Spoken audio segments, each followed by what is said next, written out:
¿Qué tal, mis estimados cinéfilos desvelados? ¿Cómo se encuentran esta semanita? Otra semanita más con ustedes. Yo sé que hemos tenido ya algunos retrasos, pero ya estamos más equilibrados y ya estamos aquí con su mesecito del terror, dándoles esta carnita sabrosa, macabrona, para que la disfruten, para que puedan checarla aquí. Les agradecemos mucho que sigan con nosotros, que sigan apoyando el canal, que siga habiendo tantitas reproducciones. Por favor, recomiéndenlo más, denos más likes, amiguitos. No les cuesta nada, se los agradeceremos mucho. Pero bueno, entrando un poquito más, me presento. Mi nombre es Mike o Lestat Belmont en redes sociales, como ya me conocen. Y aquí a mi lado tengo al buen José Ortiz Monasterio, alias Jesus Christ. ¿Cómo te encuentras, amigo? ¿Qué onda, gente? Bien, ustedes, espero que estén muy bien. Como siempre, es un gustazo verlos. Perfecto, amigos. ¿Y qué vamos a hablar? ¿De qué vamos a hablar el día de hoy, amigo Jesus? Vamos a hablar sobre ¿De qué películas de vamos a terror. hablar? Películas de terror versus libros de terror. O sea, películas que han sido adaptadas de los libros y vamos a ver qué.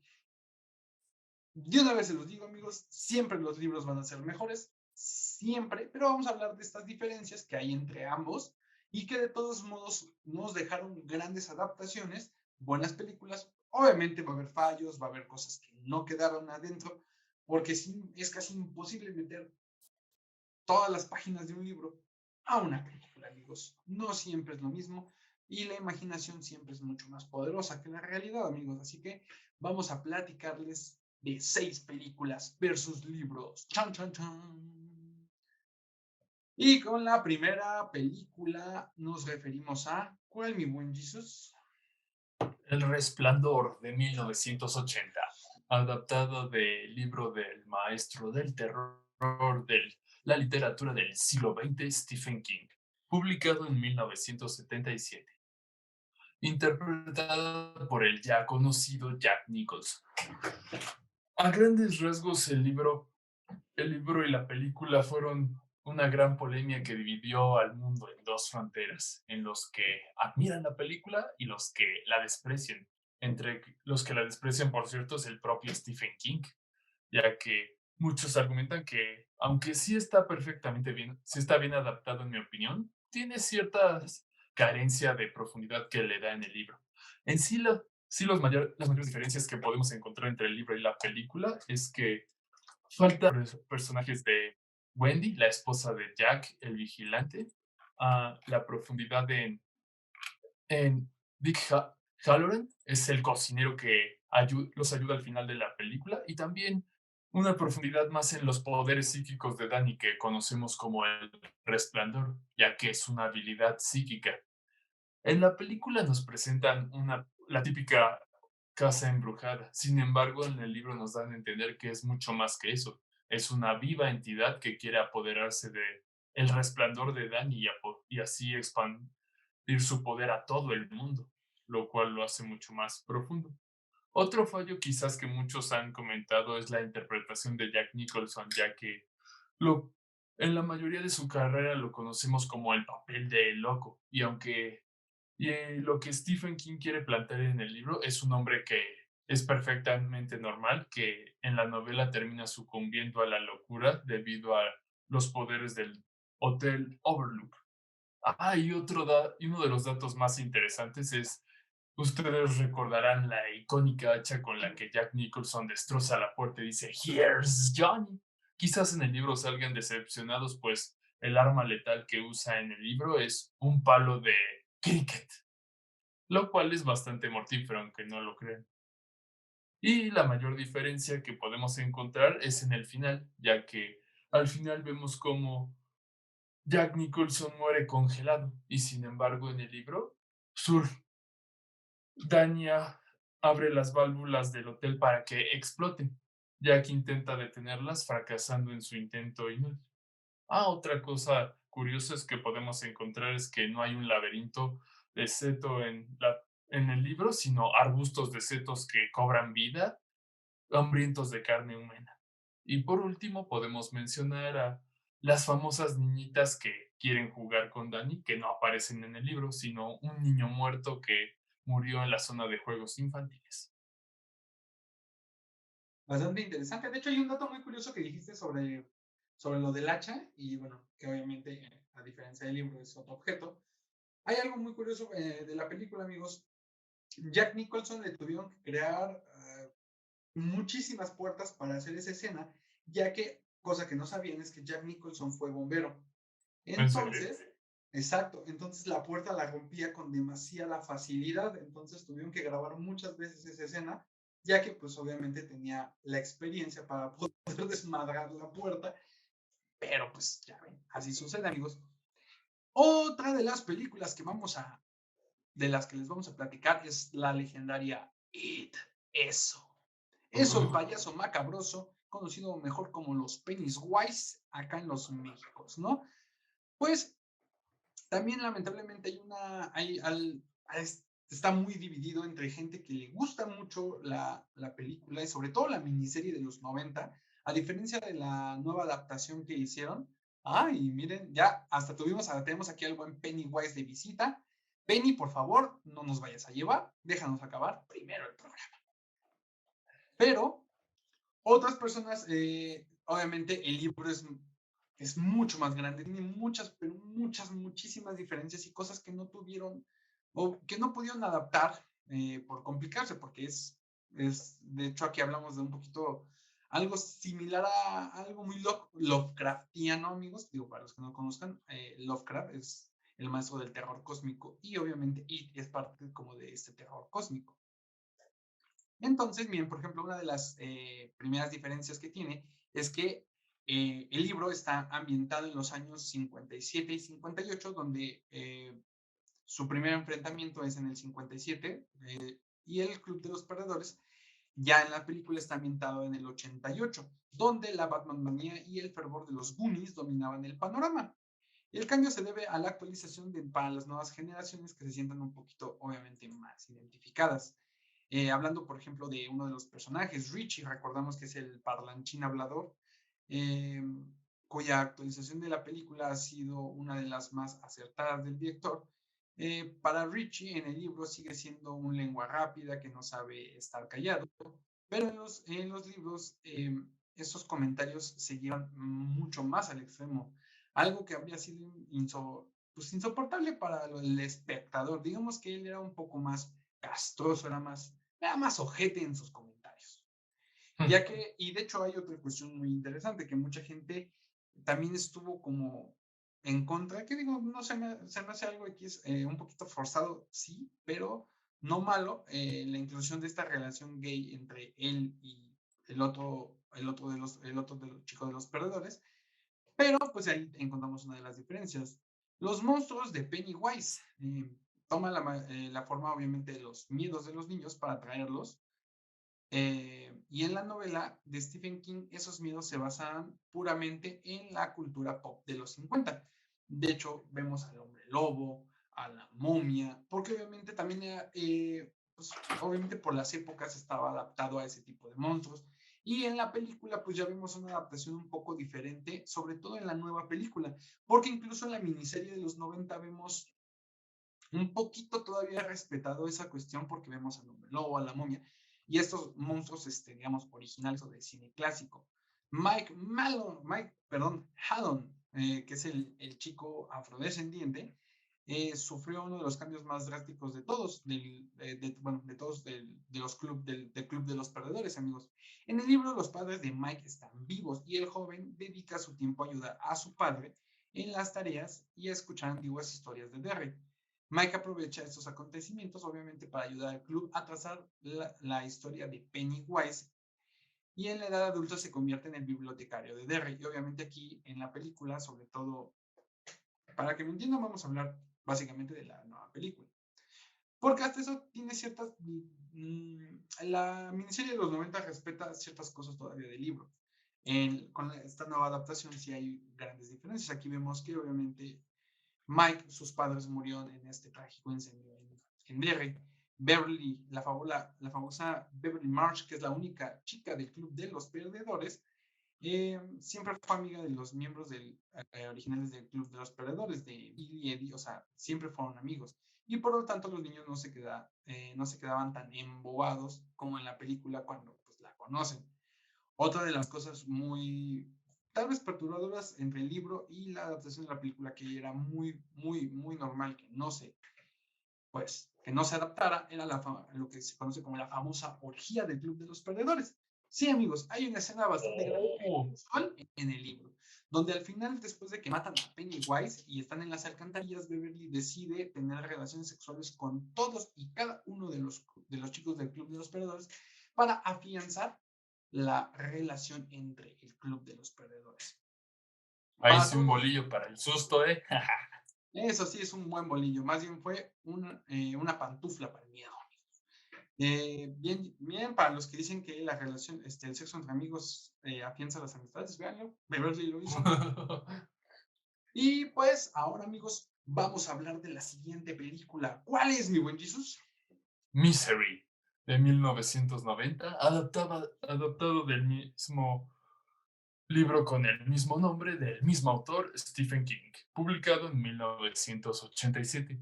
Quizás esta sea uno de los menos conocidos hoy en día, ya que es una película de ya hace 30 años. Pero la historia nos habla básicamente de un famoso escritor de novelas románticas llamado Paul Sheldon, conocido especialmente por su saga de novelas románticas Misery, quien sufre un terrible accidente mientras conducía de regreso tras escribir su nueva novela, alejado de el género de novelas románticas. Pero es rescatado por una tiernita enfermera que casualmente se declara su fan número uno, Annie Weeks. Sin embargo, con el pasar del tiempo, Paul Sheldon se dará cuenta de que no fue rescatado, sino fue secuestrado. Y ahora que Annie Wilkes leyó el nuevo manuscrito de Paul Sheldon, lo obligará a escribir la nueva novela de Misery o morirá en el intento. A grandes rasgos, una característica bastante común de los libros de Stephen King, al menos de los que yo he leído y de los que luego he visto la versión cinematográfica, es que los libros de Stephen King es mucho más intenso. Ya ves como en It, que no muestran la escena de la orgía o muchas otras cosas más cañonas del libro. Aquí podemos profundizar que el secuestro de Paul es mucho más intenso, ya que al principio de la película, cuando Annie descubre que a esta Misery, la protagonista de sus libros, será asesinada en el último libro, ella lo deja a su suerte por lo furiosa que está. Y en el libro vemos que Paul se queda encerrado varios días, sin agua y sin comida, obligado a tener que beber sus propios orines para sobrevivir. Una de las escenas más icónicas de la película es cuando Annie descubre que Paul había intentado escapar y para asegurarse de que no lo hiciera, le vuelve a romper las piernas que ya casi habían sanado. En el libro, tomó un hacha y le cortó un pie que más adelante lograría andar gracias a dos muletas, pero que cogería por el resto de su vida. Quizás uno de los fallos que le di a la adaptación cinematográfica fue que en la película el sheriff del pueblo logra poner de sospechosa a Annie Wilkes leyendo las novelas de Paul Sheldon, que curiosamente Annie Wilkes recitó una de las frases del libro en un juicio en el que la acusaban por homicidio. Y en el libro, en cambio, vemos como un policía que estaba patrullando el área preguntando por Paul Sheldon, logró escuchar a Paul Sheldon pedir ayuda, lo cual fue la cosa que quizás a mí más me molestó. Pero en sí es una de las películas mejores adaptadas de los libros de Stephen King, que incluso ganó 3 Óscares, incluyendo mejor guion adaptado y mejor actriz. Bastante interesante, mi buen Jesus. Pues de hecho es que, pues si lo están notando, aquí ya hubo varias referencias o varias menciones a libros de Stephen King. Amigos, Stephen es uno de los maestros de la literatura del terror, con grandes adaptaciones, grandes libros. Y ahorita el siguiente que vamos a mencionarles, amigos, es también otra mujer, en este caso escritora, otra gran referente de los libros de terror o sobre monstruos de terror, que es sobre los vampiros, amigos. Sí, estamos hablando de Anne Rice con Entrevista con el vampiro, una película bastante conocida. En este caso, señores, Entrevista con el vampiro estrenada el 11 de noviembre del 94, donde tenemos a Kristen Dunst, Brad Pitt y Tom Cruise como protagonistas de esta bonita adaptación, pero que la gente que ya ha leído los libros ahí sí está muy en desacuerdo. Yo estoy en un 50-50 porque la verdad, obviamente yo vi la película primero, yo soy muy fan del vampirismo y me gustó mucho la película, pero obviamente cuando ya lees el libro sí encuentras el mar, pero el mar completamente de diferencia que hay entre el libro y la película. Obviamente el libro es mucho, mucho mejor, pero creo que es una adaptación decente. Tal vez lo único que no está tan padre es como esta romantización mucho y esta insinuación de relación homosexual entre Louis y Lestat. De hecho, algunos podrán notar que a lo mejor de ahí viene mi nombre, pero, pero obviamente en los libros es muy diferente. Por ejemplo, a grandes rasgos, Louis es un hacendado en Nueva Orleans y pues sufre la trágica, bueno, en el libro, perdón, en la película, pues se enferma, toda esta situación, Lestat lo salva volviéndolo vampiro y obviamente tienen esas aventuras. Luis empieza a sentir, pues, empieza a sentir la soledad de esta vida inmortal, adquieren a una niña y posterior, pues él trata de buscar y descubrir pues su motivo o su razón de existir en este mundo, ya que él pues obviamente pasa desde la época de la esclavitud de Nueva Orleans hasta la época actual. Pero obviamente hay grandes diferencias. Por ejemplo, en el Luis siendo mortal, a diferencia de la película, no está casado ni tiene hijos, sino que vive con su madre, su hermana y su hermano, que obviamente que es el menor al que adora, y a la muerte de este Louis cae en una profunda depresión. Lestat, cuando por ejemplo conoce a Louis, vive con su padre mortal y ciego, y cuando lo convierte a Louis, se va a vivir con él y con su padre a su mansión, porque pues para esto Louis, como les digo, es un hacendado, es una persona bastante rica. Louis se enamora de una lugareña que se llama, una vecina que se llama Babette en Nueva Orleans, y ella obviamente pues ya transformado lo confunde con un ángel. Esto no sucede en la película, de hecho es omitido. En esa situación, Louis, posterior cuando esta chica se entera pues de todos los rumores, cuando incendian la casa de él, porque pues obviamente todos pues su servidumbre es de raza afrodescendiente. Entonces, pues ellos creen mucho en esta cuestión del vudú y todo eso. Ven que él no come, ven que él no bebe, que no duerme, entonces, y que bueno, que duerme de día, pero está despierto de noche. Entonces, pues obviamente piensan que es un demonio, incendian su casa y cuando esta chica se entera de todo eso, pues no lo vuelve a ver jamás. También desde muy al principio, Luis se da cuenta de que el Lestat no tiene nada que enseñarle y que está con él porque le interesa la riqueza y la plantación. Obviamente el estatus que le puede dar, ya que, como había mencionado anteriormente, si en el libro muestra que el Lestat vive con su padre mortal, esto quiere decir que no tiene mucho tiempo de haberse convertido en vampiro, entonces tampoco tiene grandes conocimientos, aunque ya tiene muchas más habilidades que Louis.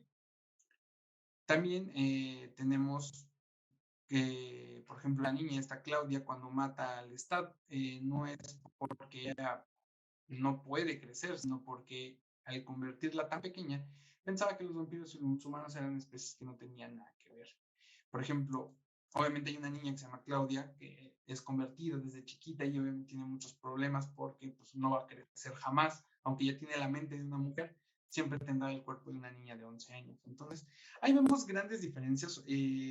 La verdad, yo podría seguir, es que para esta son, como les dije, es un mar de diferencias. Porque por eso mucha gente que es fan de los libros de Anne Rice por ejemplo, de Entrevista con el vampiro, no le gustó la adaptación porque la adaptación queda muy por encima de lo que muestra el libro. Pero pues, como les hemos dicho amigos, el libro siempre va a ser mucho mejor y va a tener un peso mucho mayor que la película, pero es una adaptación decente. Y si quieren verla, les recomiendo primero ver la película y luego leer el libro, porque si no, sí se van a llevar una decepción grande. Y con esto pasamos a la siguiente película. ¿Cuál es, mi buen Jesus? Drácula de 1992, dirigida por Francis Ford Coppola, famoso por dirigir la trilogía del Padrino. A lo largo de los años, Drácula ha sido uno de los personajes que ha tenido mayores adaptaciones tanto al cine como a la televisión, incluso al teatro. Sin embargo, me atrevo a pensar que la mejor de las adaptaciones es esta de 1992 de Francis Ford Coppola, ya que además de ser bastante fiel al libro, también la narración en el guión y en el libro son bastante similares, ya que a lo largo de la novela nos relatan el diario escrito por el protagonista de la novela, Jonathan, que es el encargado de ir al castillo de Drácula para entregarle los papeles de las propiedades que compró. Y esto es bastante similar, así como el viaje de Drácula en el barco, que también es relatado por el capitán. Otro aspecto interesante es que en esta versión, que es una cosa que la diferencia bastante de la novela, es que no solo pone en esencia el mito de el personaje, sino también el origen de donde Bram Stoker se inspiró, ya que en esta versión nos habla de que antes de ser Drácula era un caballero de una sagrada orden conocido como Vlad Tepes, personaje histórico en el que Bram Stoker se inspiró para crear a Drácula, que era mundialmente conocido como el Empalador, ya que él, él clavaba lanzas a sus enemigos desde el ano para que le salieran por la espalda o la cabeza, y a eso se le decía empalar. Unas un aspecto que se muestra en esta versión, que es interesante ver tanto la fuente de origen como el mito en general. Otra cosa que me parece que difiere la película es la relación romántica entre Mia, la prometida de Jonathan, y Drácula, que es cierto que sí tiene cierto interés Drácula en su novia. Aquí profundizan más, ya que en la película es una versión reencarnada de su esposa muerta del pasado. Pero en sí yo me atrevo a decir que esta es la mejor adaptación de Drácula de todas. Sí, digo, el mito del vampiro nace y, digo, es legendario, pero sí, en el mapa y en la cultura pop fue muy, fue traído a la ¿Explotado? vida gracias a esta adaptación y gracias al libro de Drácula, de Bram Stoker. Entonces, esta adaptación es bastante buena, a diferencia del libro, como dices, sí tiene sus ciertas diferencias, pero creo que es una adaptación bastante fiel y aparte tiene grandes actuaciones. Tenemos a Anthony Hopkins, tenemos a Keanu Reeves, tenemos a, Gary Oldman. exacto, tenemos a muy buenos actores que desempeñaron un papel bastante bueno, amigos. Y los efectos especiales y el maquillaje han envejecido bastante bien. Bastante bien, ¿eh? O sea, ahí se nota un gran trabajo, se nota el amor por el proyecto. Y con esto, amigos, ahora nos vamos hasta Suecia, nos vamos hasta con los buenos suecos, ya que vamos a hablar de la película Let Me In o Déjame Entrar, aquí ya así llamada en los Méxicos, fue estrenada el 27 de febrero del 2019 por el director Thomas Afferson. Esta está basada en el libro de, ay, perdón, disculpen, me he equivocado. Sí, perdón, André, lo perdí, amigos, lo perdí, pero ya lo regresé. Bueno, el lector fue Thomas Afferson, y en estos, ahorita les digo quién es bueno, no les voy a decir el nombre del autor, porque la verdad no lo puedo pronunciar, amigos, está en sueco, y para qué les digo puras estupideces. Está protagonizado por John Avie Litke, Lina Hander y Kare Henbrandt. Les vuelvo a pedir una disculpa por mi sueco, amigos, pero básicamente esto habla de un pequeño niño, amigos, que se llama Oscar, que es acosado en el colegio y conoce a su nueva vecina, Ellie. Al mismo tiempo se producen unas misteriosas muertes. A pesar de que Oscar piensa que esta es un vampiro, su amistad por ella está encima de todo. Sí, amigos, volvemos con el buen mito del vampiro. A grandes rasgos, como les mencioné, Oscar pues, es un niño tímido, retraído y todo eso, sufre de bullying, conoce a esta vecina le ayuda y esa vecina pues es un vampiro. Esta vecina nada más vive con su papá, que de hecho es una de las grandes diferencias del libro y la película. porque no les quiero spoilear, aviéntensela, chútensela, está buenísima la película, les recomiendo la película sueca. Hace poco, bueno, no mucho, le hicieron una adaptación que se llama igual Déjame entrar, protagonizada por Chloe Moretz. Bastante buena también esta adaptación occidental, pero, bueno, americana, pero la verdad la versión sueca es mucho mejor, es mucho, mucho mejor.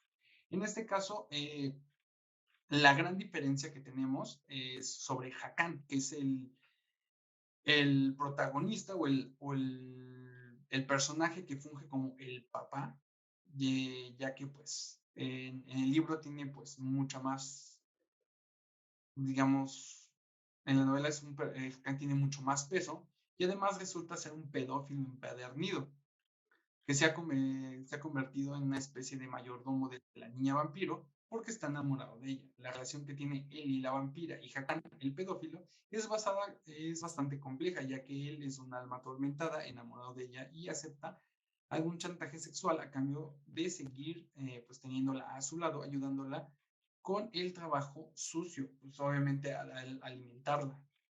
Ella hasta eso no es una depredadora letal, sino pues esta persona se encarga de traerle pues, sus víctimas, sus presas, su alimento. En este caso, creo que es la diferencia más notoria, ya que las demás diferencias son muy, muy, muy ligeras, son pequeñas cositas de diferencias, por eso les digo que es muy buena esta adaptación sueca, ya que es muy, pero muy fiel al libro. Solamente digamos que en la película sí dejan muy por encima este personaje, que es un personaje muy, muy importante. Y se darán cuenta hacia el final de la película porque es muy importante porque vuelve a repetirse ese mismo patrón de conducta. Pero la verdad, amigos, les recomiendo mucho que la vean. Es una adaptación bastante buena, es muy fiel al libro. Por eso creo que es una de las que más me gustó en este top. Pero pues así es esto, amigos. Como les vuelvo a repetir, siempre el libro va a superar a la película por mucho. No hay forma de que haya una película que supere al libro. Solamente me atrevo a decir que hay una que es casi igual y que de hecho me gusta más la película que el del libro, pero ya hablaremos de esa posteriormente. Pero espero que les haya gustado, amigos. Lamentablemente hemos llegado al final de este bonito y precioso top de películas de terror en este mes macabroso. Pero pues, aprovechen, amigos, ahorita que tengan tiempo, aviéntense esas 6 películas. Aquí en los comentarios déjenos qué les pareció, si les gustó. Y si tienen la oportunidad, lean el libro y hagan ustedes su propio análisis y díganos si está correcto lo que nosotros les estamos comentando o si solamente somos un par de imbéciles, ¿no? Puede pasar, amigos, puede suceder, todo. No somos dioses. Exactamente, amigos, no somos expertos en nada, solamente somos dos amantes de este séptimo arte que les vienen a platicar y contar sobre lo que les gusta, amigos. Pero como les digo, hemos llegado al final de esto. Les agradecemos muchísimo que hayan estado el día de hoy con nosotros. Si les gustó el video, amigos, déjenos su bonito like, eso nos ayuda bastante. Compártanlo con sus amigos, enemigos, con quien se les antoje. Por aquí estarán apareciendo las redes sociales del canal y pues aquí abajito les dejaré el link para que, bueno, el botoncito de suscribir, ahí está, píquenle, púchenle, amigos, y está también la campanita para que, pues, el tío YouTube les avise cuando subimos video, porque si no, no les avisa un carajo. Pero nuevamente les agradecemos, mis amigos, mi buen Jesus. Hasta la próxima, gente. Como siempre, es un placer saludarlos y despedirme. Muchísimas gracias, amigos. Yo también me despido con ustedes. Espero que pasen esa semanita bastante chido. Bonito ombligo de semana. Claqueta abajo, amigos. Nos vemos.